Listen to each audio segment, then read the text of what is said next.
ndabahaye bwakeye cyangwa mwiriwe bivanye n'aho muherereye mwese musanzwe mukurikirana ino mbonesha kure ibikorwa TV.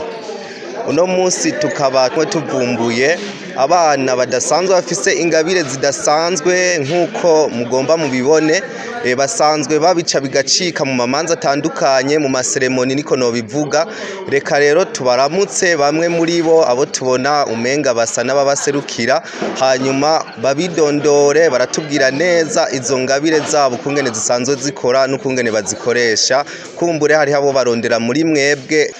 Reka rero tubaramutse babidondore babibwire. Reka turabona umusore tubona ngaha ariwe tubona yabateramishije, nubwo harimo n'abandi bamwakira. Turabona n'undi musore bari kumwe nawe nyene tubona baza barahanirana mu rubanza twabasanzemo. Namahoro mumeze neza? Ego, reka mubidondore mwamwitwa bande? Akazina kanje nitwa Nizima Edi Ehoyike. Ego. Hanyuma namwe? Kazina kanje banyita Divera Dukunda. Wowe witwa gute? Nitwa Giraneza Anne Ohli. Ane? Ohli. Okay, rero novuga ngo tubonye mufise ingabire zidasanzwe zo gutamba mu rubanza.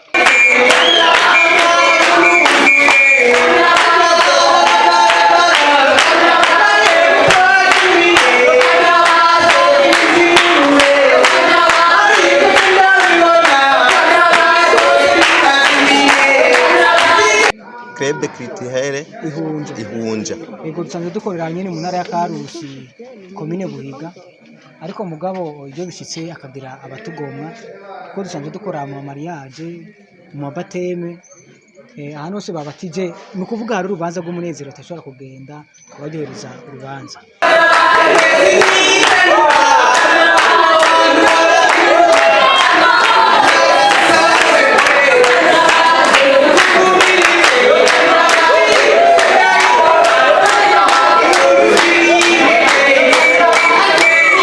Turatamba ihuruma, tugatamba igihambwe, igisuru n'akanyarusizi. Ni ukuvuga rero twebwe musanzwe ni impano tuba twaravukanye, kuko nk'ubu unye nta kintu twavuga ati ni nk'imboroko twashobora kuririmba, kuko umbari ati mbo irya ndirimbo mu kanya wizimbyuko hindura uvuga ibindi bintu. Mbega ndababaze, burya iyi krebe yanyiramaze kuja mu mahiganwa aserukira intara nko mu gihugu, mukagenda mu mahiganwa aserukira intara mu gihugu cy'u Burundi.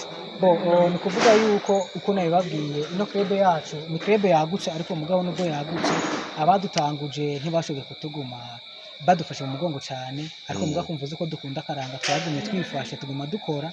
Rero no kuvuga yuko ibikorwa byacu turategura hagati yacu, hanyuma hagize umuntu aba yaratugomwe mu rubanza kanaka kavuga ati mugaruke muhorere mu rubanza. Ni ukuvuga rero yuko twoshobora kugenda guhiganwa mu ntara canke mu gihugu mu gihe hagize abantu badushikira imbere bakavuga ati hariho abantu bashoboye bo mu ntara iyi n'iyi, kugira ngo bashobore kudushikira dushobore kugenda guhiganwa atandukanye. Murakoze cyane. Kubisanzwe tubona n'amasaha ariko aragenda, urubanza ruheze rutebye, twabona ko mariko murateramisha mu rubanza kandi abantu baryohewe cyane.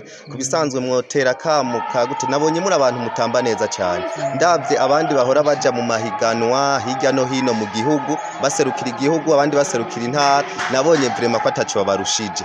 Mwosaba iki nk'abarongozi banyu bo ngaha mw'iyi ntara cankwe b'igihugu, kugira mu batera kamo kumbure namwe bafashe mushobore kuza muraserukira abandi? Ego muragize neza. Nk'ikintu toshobora gusaba abatandukanye muri abo mutubwiye, ni ukuvuga nk'ubu dufate nk'umuntu yoba aratanguje ino krebe, turamusaba yuko by'ukuri yoguma yiyumvamwo akanovera kayo, akabona yuko ibikorwa tutegeze tubihagarika twagume tubibandanya, bakadufata mu mugongo, ndetse n'abandi atari abo bakunda akaranga k'u Burundi, kuko akaranga k'u Burundi n'akatwese bakaza bakadufata mu mugongo. Hama ico dusaba naco abari hejuru yacu, kuko ihunja ndazi mumaze kubyumva henshi, niko dusaba yuko abadukurira basa nabo baba bashobora guseruka au niveau national, nabo boza bakadutera intege, bishobotse twagira imigenderanire twaguma dufashanya mu karanga. Mbega musanzwe muri abanyeshure cankwe mwese mwarahejeje ishure? Turavanze kuko akaranga kacu ntikavangura, umuntu wese akiyumviriye arashobora kuza, hanyuma tugashobora kuja hamwe tukaryosha akaranga. Ni ukuvuga harimo abanyeshure n'abarangije.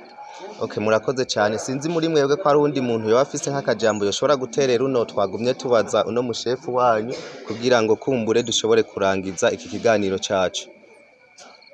Mu bakobwa sinzi ko ata mukobwa afise akantu yoshobora kunganira. Okay, bose bakumbure bemeye ibyo wavuze.